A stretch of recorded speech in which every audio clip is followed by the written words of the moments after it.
What up, guys? Just hanging out tonight. We got Steve here, who is currently at 750,000 the last 12 months. Might be 13 months, actually. I think I might have misspoke because, yeah, I think it's actually a little less than that. But anyways, it's at least 675 over the last 12 months. Yeah. I remember when you dropped off last year, I remember your sales were like 25, 30,000. So I figured I'd just title this video, how to make 30,000, how to do 30,000 in a 30-day period or whatever it's titled. So, yeah. And you're mainly doing that via eBay to Amazon. So you're buying stuff on eBay, flipping it to Amazon. I know a lot of my people on my channel have been learning about Amazon to Amazon flips through Joji and Victor. And what you're doing essentially is like same concept, but you're purchasing stuff from eBay, like electronics and stuff like that. And then for everyone that's just seeing me for the first time on Steve's channel, my famous claim is I've sold used books for like 10 years now, if you include back when I sold them in college. So whatever questions you guys have about selling used books, my book business does about $500,000. I'm actually trying to sell my book business, restrictedinventory.com. This isn't my restricted inventory shirt, but that's a story for another day. You guys have restricted textbooks. Grind hard, well done, sir. Restricted inventory is a service for you. But anyway, we're just doing Q&A tonight, so whatever questions you guys have, drop them below and we'll rock and roll. What's up, Amanda? Yeah, let us know where you are watching from live right now. I know Amanda, she's out in the Washington, Seattle area. I'm in Connecticut. She's cranking like 15K months with eBay to Amazon. Yeah, she's doing eBay to Amazon. She's got some other ventures going on as well behind the scenes. And she has a YouTube channel as well. So if you type in, I think it's Amanda Ballard, Ballard. Yep. Used to be flipping with Amanda, but I think she changed her channel name. I'm not sure. Give her a follow. She's got some really cool things she's doing behind the scenes. And when I first met her, she was only doing a couple $100 a month. And she had like a $23,000 or $24,000 a month in Q4. So she's come a long way. She'll be speaking at Books and Beyond coming up here. And we have an announcement, actually. It's going down, not today, but I believe on Wednesday, we have a really big announcement about a bookseller conference coming up that we're all hosting. So that's all I'm going to say. But I've been teasing my audience about it. We got Dale, I almost said Dolly. Dale from Dolly in the house. Enrico, Virginia. Waiting on that Nikki to kick in. Beverly from Phoenix, Arizona. Phoenix is a good place to... Beverly, have I met you? Look familiar. I drove all the way across the United States. Phoenix was one of the best places that I stopped by to source books. Kansas City, Missouri. We got what kind of books items can you start with as a newbie? You just kind of answered your question within the question there. Books are great to start out. Most items I've scanned, it seems like I'm restricted.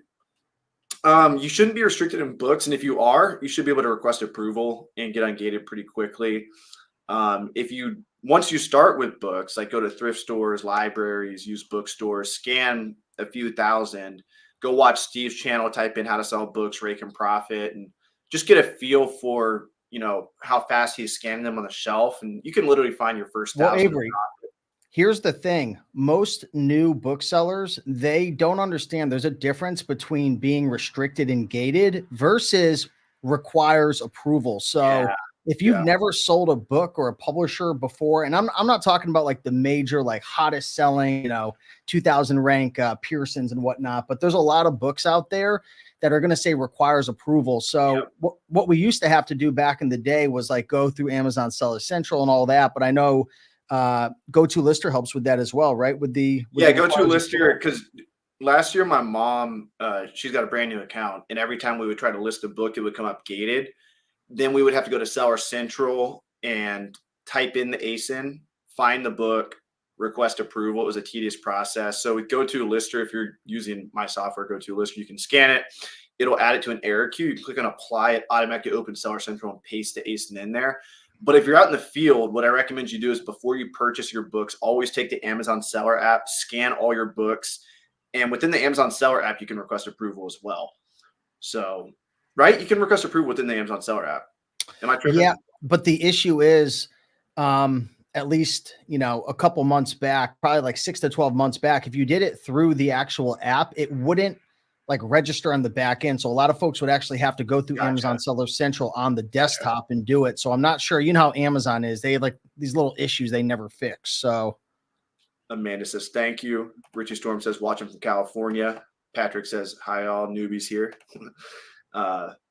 Haven't met you, says Beverly. All right. That was years ago, like 6 years ago when I drove through there. I just saw your profile picture and thought, you know what I'm thinking of is can't think of her name right now. She's in the go-to lister community. Little Mexican lady. She's doing like 10K a month though in book sales. Can't think of her name right now. Elaine maybe or something. She's probably in your communities too. Hey, we got a good question that came in. I think this is my buddy Shane over here. He says, when to reprice and when to hold in case the dip is temporary. So what I would say with that would be, it depends what repricer you're using. If you use like Reprice It and stuff, a lot of those guys aren't using like a minimum and maximum price. So there's a lot of nuance to it, but what I would say is you want to take a look at how fast the item is selling. You want to take a look at the history on Keepa, how many monthly sales there are, how many sellers there are. That all is going to play, a big role in terms of how long it's going to take for a product to sell. And a lot of it also comes down to, and I know like Avery, you and I, we have completely different business models in a sense. You might want to sell your stuff within 2 to 3 weeks. Maybe I'm willing to wait 2 or 3 months. Matter of fact, a lot of booksellers, especially folks who do like Amazon flips or textbooks, sometimes they're willing to wait 3 or 4 months to make their money because they only paid $1 for that item. So they're willing to wait, whereas maybe some folks who are paying up for the products, they want to sell it within a month. So that all, kind of plays a role. I'm curious what your thoughts are, Avery. Yeah. I mean, anytime you pay a lot for the inventory, it's usually important to be more deliberate about the minimum prices you set. And I know Joji and Victor, who are buying books on Amazon to resell on Amazon, say whatever you list the book at should be your minimum price as well. So if you buy a book for $30, or let's just say $17, and you want to sell it for $45, your minimum price should also be $45.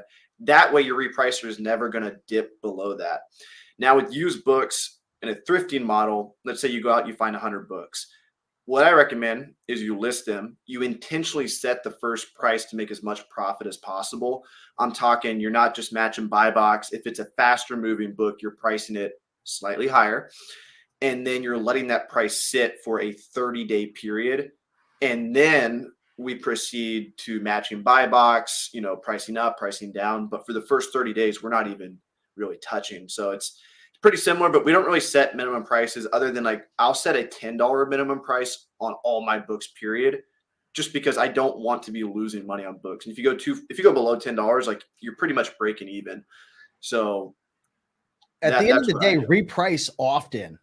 Sorry to cut you off, but I want to say, like, if your sales are slow and your inventory is not moving, the best thing you can do is reprice your inventory. You don't even have to have a repricer. Manually go in, update your prices, and your items are going to sell much faster. I mean, price is such, it's one of the most important things on Amazon. So reprice your inventory regardless. 100%. What up, Deborah from Houston? We got Jill from Ontario. Celeste. Oh, Celeste she's part of my Feed the Beast community. What's up, Celeste? Going down tomorrow. Me and Matt are going down. Me and Matt are. There's a wrestling match going down, you and Matt?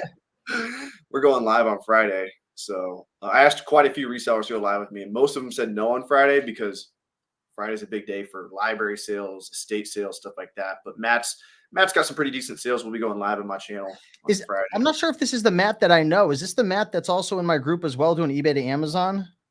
Let us know, Matt. Matt's super active in the go-to community, so I'm pretty sure it is. Jacqueline says, is it complicated signing up for Amazon to sell books? Not at all. Just Google how to set up an Amazon account, set it up, and then, go through Steve's 5-day book selling workshop.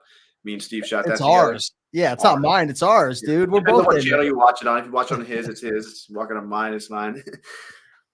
Brian Fisher. We got a fellow Miami Sellers Conference member in the house who is also in Vegas, which is where Books and Beyond's going down, coming up here pretty soon. So Brian's definitely going to be at Books and Beyond. I want to know who is in. We'll say it right now. We have an epic, insane speaker lineup going down in Las Vegas. It's called Books and Beyond. We're making an official announcement with Joji and Victor tomorrow, but I want to know who is it's going to be so sick. Who's going down? Who's going down with Matt and Avery? Going down Q&A. Jill says, what's the best scanning app? I personally use Scout IQ. A lot of people love Scoutly too. At the end of the day, you got to get used to scanning these apps and understanding the data. Like sometimes it's going to turn red when it should be green. Sometimes it's going to turn green when it should be red. A lot of times it's going to turn green when it should be red. So at the end of the day, it's not that complicated. It's just comparing prices to Amazon fees, to sell-through rate, sales rank, all that stuff. So either one works fine. They should watch the video you just did a few days ago with Mike, the used book guy. He talks about, you guys, I was listening, you were talking about setting up your custom triggers and not just relying on the triggers that are out of the box. Essentially, a trigger is like a rule. So when you scan an item with Scout IQ or Scoutly, there's rules that you have to put in place, right? Scoutly has this. I don't use Scoutly. I use Scout IQ. Yeah, they're the same, more or less. Everyone's business is different, all because Jimmy John boy over there picks up a book that's an 800,000 rank that's going to make a $3 profit. That might be silly for you to do, right? So you have to go through and really make sure you guys have to build your business based on your goals. Who gives a damn what I do or Avery does? Like, take it with a grain of salt, right? Like, we've been in the game for a while, but you also have to make sure it fits, your goals and whatnot. Yeah. And just bottom line, like in my opinion, stay away from high rank books, slow selling books with low profit. If you do that, that's where 99% of resellers who, you've seen these over the years, Steve, in the Facebook groups where they're like, I have 1,000 books in inventory. I'm going out of business. Who wants to buy it from me? And they're all like 2 million plus ranked books with $2 and less profit. Just don't do that. So common. There is some finesse that comes to it. Like when I'm in a thrift store, I'll get a red reject for a 2K ranked book and it'll be $2 profit. And I have to pay 60 cents for it. And I'm like, I'll pay 60 cents for a $2 profit book that's going to sell the same day it checks in all day. But a lot of people don't realize, sales velocity and stuff like that. So you'll just have to, watch videos, take notes, but really at the end of the day, it's what you do in the field and what results you get. That's what's going to get you results. I've done a little bit of E to A, definitely spend a lot of time in the Rake and Profit group. So yeah, it's probably the same, Matt. What's up, Matt? Howdy. What to use to break down pure net profit. Exciting announcement. GoToLister pretty soon is going to have net profit reports, but right now, QuickBooks is pretty good for that. I guess, Inventory Lab is the official, and Seller Board. Seller Board's not that great. Inventory Lab, a lot of people use for end of year tax reports, but in terms of reselling, most people either use spreadsheets, tracking spreadsheet to get their pure net profit. But GoToLister pretty soon is going to have that. Guy and Shannon says lots of new Amazon fees. Raise your average sales price. Patrick says possible for newbies to sell books and E to A at the same time, or just concentrate on one first. What's your opinion on that? I would start with thrifting first. I'm going through the same thing right now. I was telling Avery behind the scenes, I'm getting ready to buy another rental property. And I didn't tell you this part, but I have a chance to buy like a really expensive house and do a short-term rental, or I can start with a condo and something small. And I was talking to a real estate agent today, and of course they're trying to convince me to buy and spend a lot of money because they get a higher commission. But I know I'm going to make mistakes. There's things that I don't know. The same applies with you guys as well. For anyone in starting any new business, you're going to make mistakes. So I would make those mistakes thrifting, a buck or two for an item, right, Avery? And then you make those mistakes, you learn, you understand monthly sales and how to reprice and list and ship and what books sell and what don't. And then I always say 3 to 6 months after that, it's going down. After 3 to 6 months, then start looking into E to A, Amazon to Amazon. There's, you can work from home and do it from home, but there's risks involved. You're spending more money. So 100%. And just to harp on that a little bit, because these questions kind of go hand in hand, let me open up GoTo real quick. So when it comes to tracking stuff, and I'll take this off the screen, I'll share my screen with you guys real quick. So when it comes to tracking your profit, and if you're going to be doing E to A and thrifting, I highly, highly recommend when you go to list the source right here, put where you source the item from. So you see how it says Amazon Flip right there? I know that I purchased this book from Amazon to then resell on Amazon. I would do the same thing for eBay. I would do the same thing for a thrift store. Yep. Not that you should be more emotionally attached to your inventory that you paid more for, but let's be honest. Like if you spent $10,000 on, let's just say a couple hundred eBay to Amazon flips, you want to make sure that $10,000 comes back to you as more than $10,000. Whereas if you spend $10,000 on thrifting flips, you know that you're going to probably quadruple that $10,000. So track your source, and then what you can do is you'll have it in your SKU here, and that way when you go to reprice your inventory and stuff like that, you'll be able to see, oh, this is how much I paid for it. This is where I got it from. And that'll really help you make good decisions. And Celeste, real quick, you got a question about tracking your profit. If you go to list or the profit tab, currently this is pretty dang good. It's going to take a while to load this. This is the last 12 months. But this takes into consideration all your sales, all Amazon fees associated with those sales, and all your buy cost. So this is really telling you how much profit did you make over the last year based on buy cost and Amazon fees. And then in the next couple months, we're going to have the ability to import, let's say you're paying for Seller Amp, or you're paying for Steve's Replen software, you're paying for BookMine, or obviously you're paying for GoToLister. You'll be able to import all those outside subscription fees, and it'll pull all Amazon fees. So it'll pull like inbound shipping fees, the new inventory placement fees. So right now, this total profit, you could probably subtract like another probably $10,000 for inbound shipping fees. Maybe not even that much, maybe just 5,000. But over the last 12 months, I've done 188,000 in profit, but that's not all 100% profit. I still have to factor in, what did I pay for Seller Amp? What did I pay for gas? You know what I mean? So there's all these extra fees. So right now, I would call this a gross profit report, but probably 2 months down the road, we're going to have a net profit report. And Steve really wants this one button that you click that has end of year tax document. Yeah. So you'll click on that and you'll be able to hand it to your CPA. And one thing we don't do at GoToLister is blow smoke. And so like, it's going to be a perfect report. We're not going to release it until it's absolutely to the T. So that's what we've been working on. So coming soon. And I think,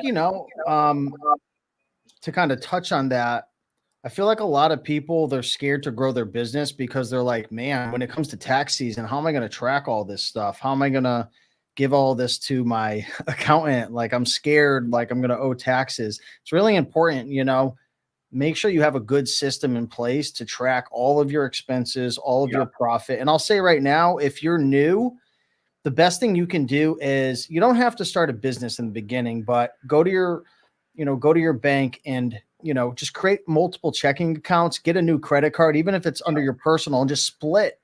Have all your income going into one account, use a credit card, a certain bank for all your expenses and everything. Keep it organized. That's some of the best advice ever.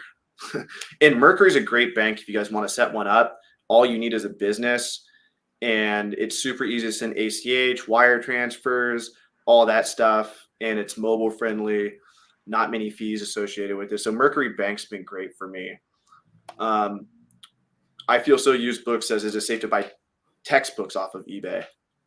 It's pretty much the same exact thing as buying, from a thrift store. You're going to run, like with textbooks nowadays in 2024, you want to run them through Book Run Counterfeit Calculator. So just Google it. If you guys haven't seen my latest video today, I talked about 5 things you need to know about selling books in 2024. That was my first tip. Any textbook now, you want to run it through this calculator, and it'll tell you if it's likely, unlikely, or very likely to be a counterfeit. So the big dogs like Joji Davenport, Victor, Avery, I'm not sure if you use it or not. I know, you probably experimented with it, but very, very important. I'm not too worried about it because I run restricted inventory. So if it's highly likely counterfeit, I just send it to Texas.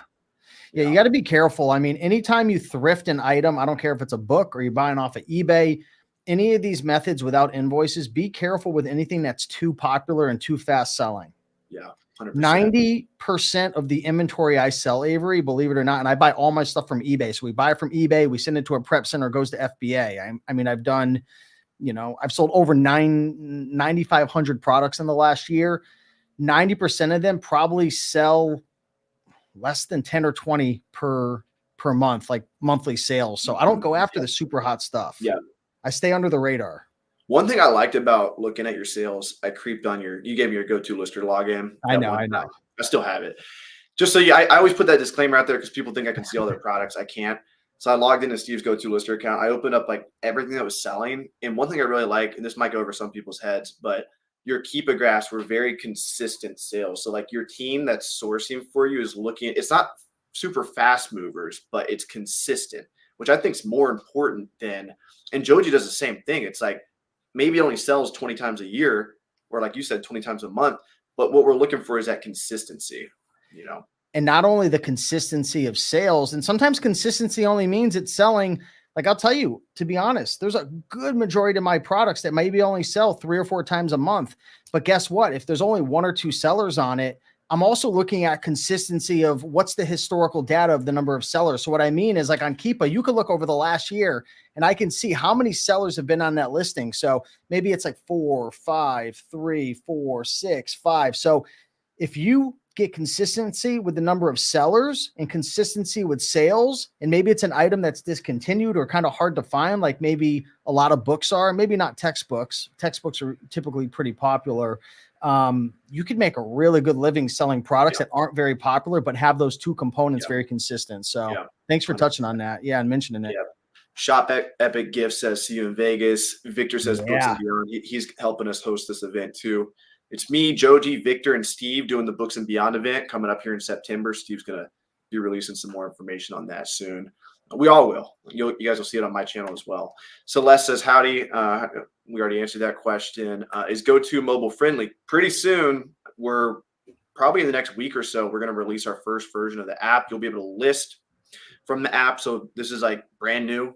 You've never been able to list products from your phone except for the Amazon Seller app, but this is going to be like optimized. So you'll be able to list super fast. Who here uses Seller Board? Comment 1 below if you use Seller Board. I know a lot of people do. We're basically going to give you Seller Board type stats, but since you're using GoTo Lister, all your buy cost is automatically going to be imported. So that's going to be huge, man. Sales, profit from your app. You'll be able to list while you're in the store. We may even have like a little sourcing component down the road, but right now we're just going to allow you to list from the phone. Beverly says, what does E to A mean? That means eBay to Amazon. Celeste says, I love the source listing. Yeah, so if definitely track your sources within GoTo Lister because we're having source metrics come out soon. So somebody was asking about doing eBay to Amazon and thrifting. At the end of the year, you'll be able to compare sources and see, oh, eBay made me 10 grand profit and thrifting made me 5 grand profit, but I only spent $500 on the 5 grand profit and I spent $10,000 on the 10 grand profit. So you'll be able to see and compare like what's working best for you. So regardless of what listing software you're using, you should be tracking your sources. Nice to see Romer with the shirt. I just got done running. I almost came in here shirtless. Just created an FBA account today, doing this full time as of today. Any tips? Interesting. So you just created your account and you're doing it full time. You want to take that one, Steve? Yeah, I would say, start slow, really get a good understanding of what's a good buy.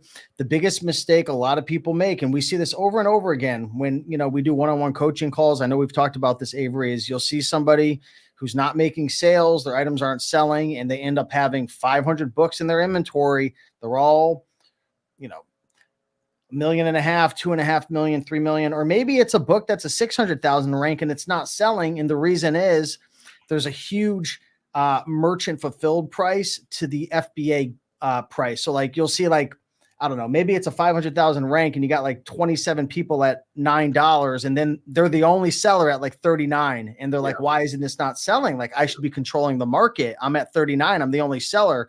Well, the reality is the market might not be willing to pay that much money. So the best thing you can do is go into YouTube 100% free and just type in how to use Keepa. Okay. Mm-hmm. Learn how to read Keepa charts. Because when you scan an item on the Amazon Seller app or even Scout IQ or Scoutly, you have to understand these apps, they want to show green. Mike, there's a good point that Mike brought up. They want you to buy books because it feels good. It's like the casino. Ding.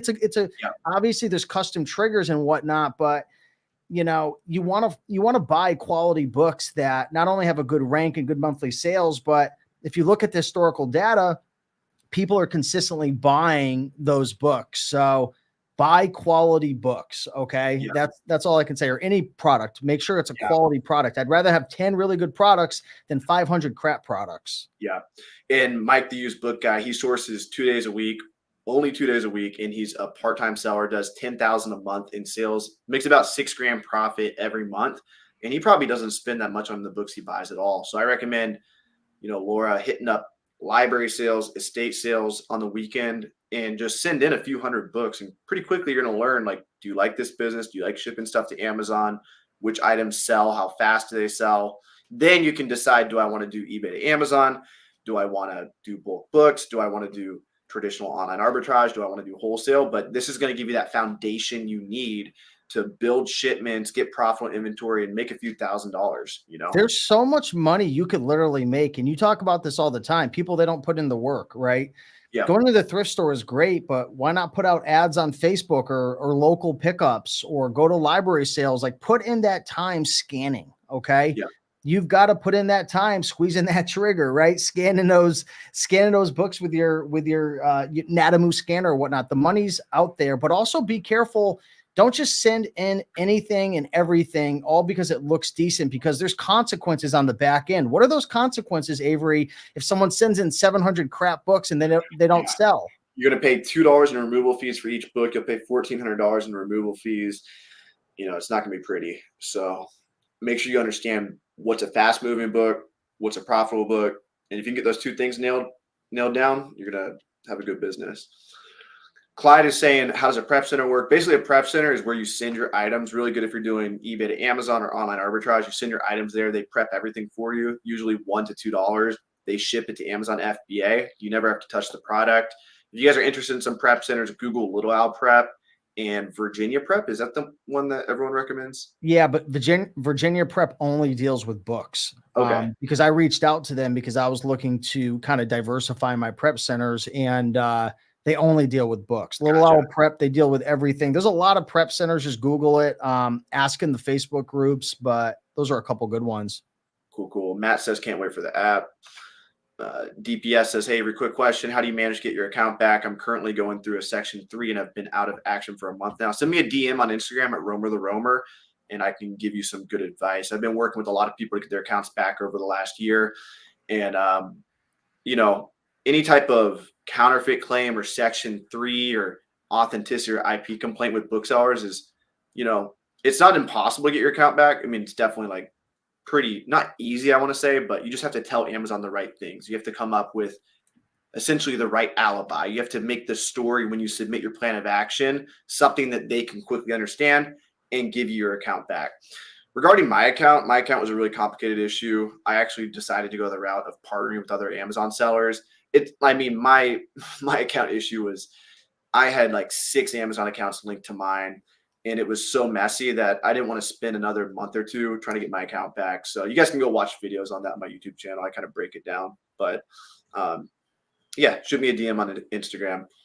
Any secrets to get around high pricing errors? You just got to lower your price, unfortunately. And open up a case as well. That's what my team does. People don't want to do it, but that works. Yeah, we'll open up a case. We'll send screenshots of Keepa, and it helps for sure. Like, you have to open up a case, and I mean, it's time consuming, but that's why I have a part-time person on my team just dealing with that, along with other things. We got Mega Man Win saying hello from the bins. Last week on my Feed the Beast call, we had somebody join the Zoom call. This girl from Ohio, and she was like trying to like set up the Zoom call. And you could see her in the store scanning books at the same time. Nice. Shirtless Avery, no thirst trapping. I actually show up to the Feed the Beast calls most of the time with my shirt. I think all my Feed the Beast calls have been my shirt. Usually Instagram live or solo YouTube lives, I come up shirtless. So look out for those if you guys want that. Christian says, how important is a business plan? Not important at all. If you're capable of making a business plan, you're probably not capable of running a business. So I heard that quote somewhere. Steve probably disagrees with me. Steve's pretty good at laying things out, but Steve's also a really successful business person in general. But wouldn't you agree, Steve, that if you're really good at outlining everything and thinking 6 months in the future when you have no success under your belt, that you're probably just wasting your energy, right? Yeah, exactly. I would say just get started. I mean, you could write out a brief little plan of what your goals are, and maybe you create your plan of what you want to do over the next few months, but that plan's typically going to change. Be very flexible with your plan because you don't know what you don't know. Yeah. Just come up with a plan for like your first sale.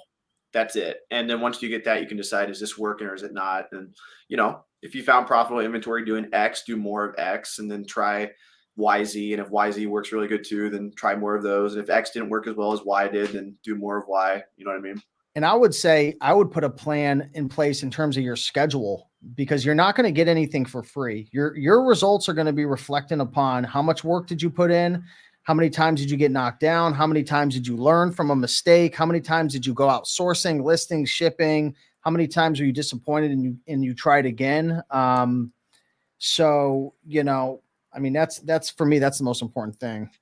100%. Mega Man Win says, if you first started, the best advice is not to let your first month's payment make you feel bad about the first month. You're lucky if you get a first month payment. They're going to A lot hold of it. times selling on Amazon, especially if you start getting a lot of sales, they will hold the payment for an extended period of time. So don't expect to pull any money out in the first couple months, but trust the process, feed the beast, and more inventory to Amazon FBA, and things will be good.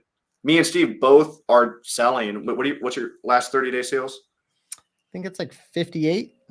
58,000. I'm at 130,000. I'm splitting mine with a partner 50-50. But I mean, we don't put that much time in our Amazon businesses anymore. But initially, we put a ton of time in our businesses. Now we have systems in place just to keep them running on autopilot. And how Virginia Prep, says Victor, that's the name of the prep center. Thanks, Victor. And how are you doing compared to last year? Like in terms of, because I have an interesting metric that I wanted to share, but in terms of your ASP, in terms of your total revenue and your amount of items that you sold this year, how is that compared to last year? Like if you open up your Amazon and you take a look, like for example, if you open up your Amazon account and you go to Amazon, the Amazon seller, and then you could actually go into your numbers and do year to date. Yeah. How are you doing this year compared to? Well, I'll just show you on GoTo. Oh, there you go.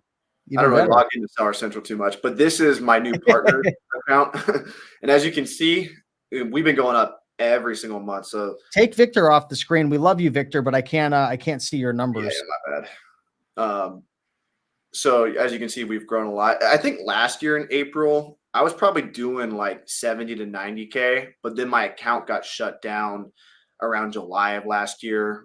And so I had to restart from scratch.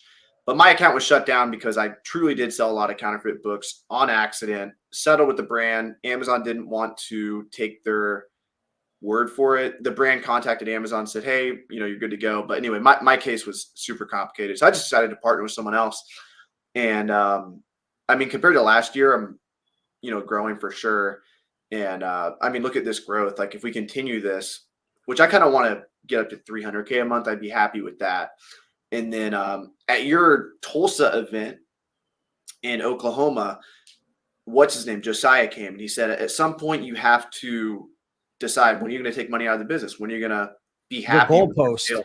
Yeah, when's your goalpost? If you keep moving your goalpost more and more and more, you're always going to keep investing more and more in your business. But my goalpost is about 300,000 in sales. That would allow me to pull, multiple 5 figures out of my business. And that's what I want to get to. So right now I'm just reinvesting everything back into my Amazon wholesale business right now. But yeah, things are going pretty good. What about you from last year? Yeah, so I wanted to share an interesting metric. I posted it on Facebook and on the YouTube community tab. So this is interesting. If I take a look at year to date, I'm at $207,800. So it's like a little over 50K plus average so far. But the interesting thing is, if you look at my units sold, I've sold 1,847 items so far this year. That's down 57% compared to last year. That would sound bad, right? Down 57%. But my actual overall product sales for this year is up 23%. So if my units sold is down 56%, Avery, but my actual total sales is up 23%, what does that mean?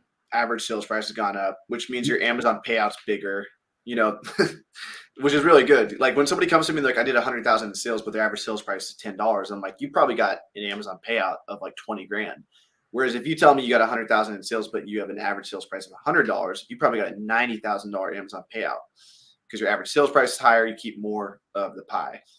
Yep. And when you're selling less products, but making more money, and my margins are somewhat similar. Okay. So my profit margin is somewhat similar, but I'm doing 56% less flips, but I'm making more money that means my team has to source less. My Yeah. prep center has to list less, lower fees. Yeah. So your net margin is probably higher. Yes. And the magic's always in the details that nobody can see. The most important thing to me, and again, I'm not trying to toot my own horn, I'm just sharing where you guys can take things. I used to spend, remember when I used to prep all my own inventory, had everything coming to my house, all those packages, listings, shipping, employees. I went from spending 5 to 15 hours a week on my business to now sometimes it's only an hour per week because I have a prep center. So orange bars don't tell you everything. Yeah, 100%. Mega Man is saying, plus also when you first start, don't overprice and then not reprice. Yeah, that's a good tip too. Do you play cricket? I do not. Do you, Steve? This guy really wants to know, do we play cricket? He's hit us with like 20 of them. I mean, there's a big Indian population in my area and they love cricket. He said, stop chewing and help me. What's section 3? You want to explain what section 3 is? Maybe you can. Yeah, section 3 is a part of the terms of service, essentially, where Amazon acts as a dictator and they can say, hey, if we don't like you or don't like what you're doing for whatever reason, if you're chewing nicotine gum live, we could ban you. A lot of times you're getting a section 3 because, I've had quite a few students and people I know over the last 3 months, Amazon's been going psycho. Usually has to do with a counterfeit, usually has to do with maybe you're listing on like a generic product listing. It has to do with like, typically there's an IP, something's going on, or for some reason you set off the algorithm and Amazon didn't like what they saw. They want to see invoices, so on and so forth. So that's their way of pretty much shutting you down for whatever reason. Mm-hmm. Yeah, you got to realize from Amazon's perspective, like you're running this big business, Amazon, like you're essentially your monopoly. People don't really want to say that, but you have to realize so many counterfeiters and bad players come in the game, like probably hundreds a day.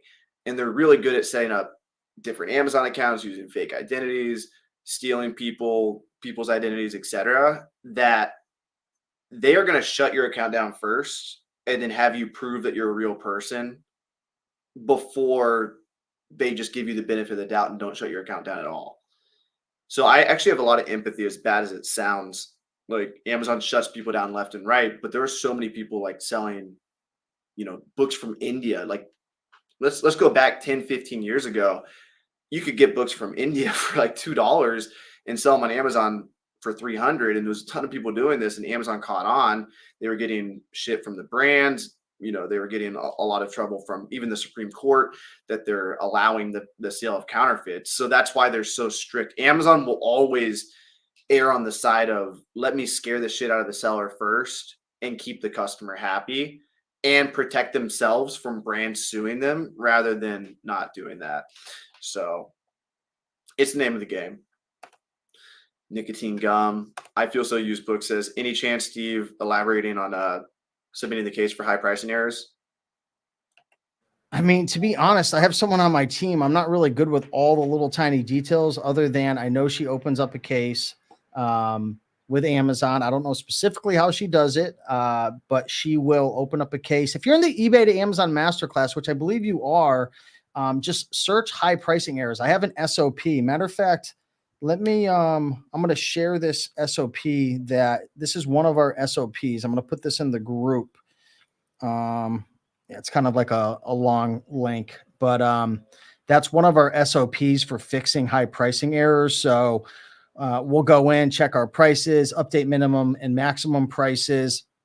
We'll create Can you put that in the private chat too, so I can put it for my people? Yeah. What, you want me to give it to you like on just in the private chat? If you click private chat on StreamYard. Okay. Yeah, there you go. So you have to create a support ticket, click certain buttons. That SOP will share with you how we do that. I'm looking through it right now, but yeah, I mean, I don't know all the specific. I don't do any of that anymore, so it's been a while. But hopefully, the SOP will help you. What's up, Roz? Amanda says, "What was the cause of Nike getting all the counterfeits?" I'm not really too sure. Maybe there were counterfeits out there. Maybe they're just trying to.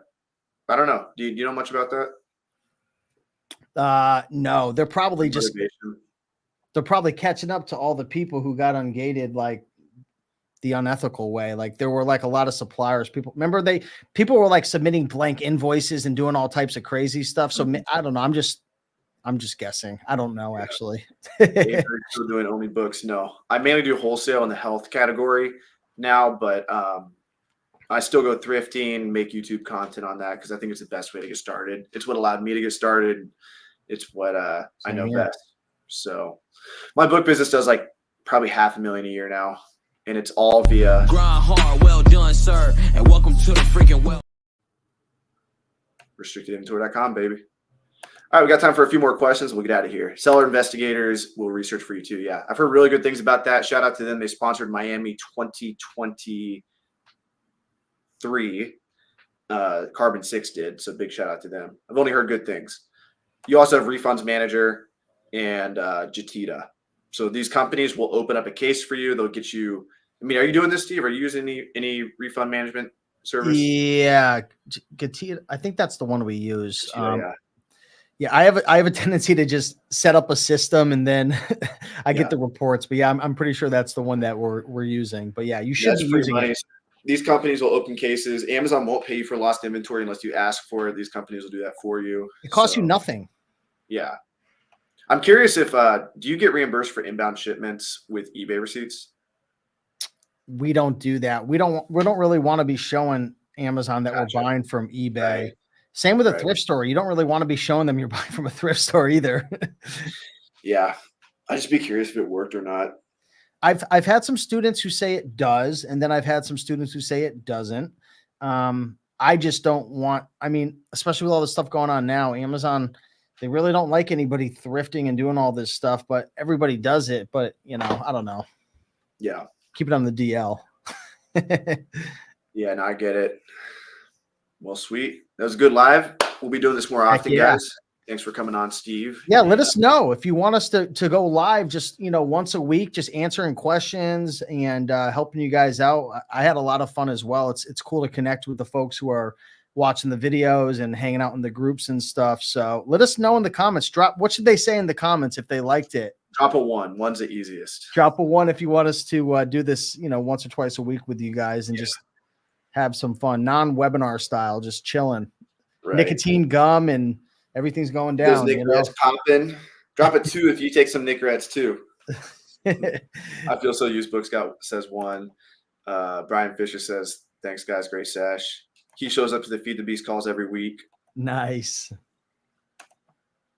We got Beverly saying 1. Amanda. DPS is 2. That DPS. Oh, he's popping Nickies left and right. He's popping those 2 million Nickies.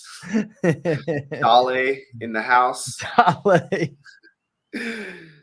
Heck yeah, guys. See you next week. Thanks, Amanda. Peace.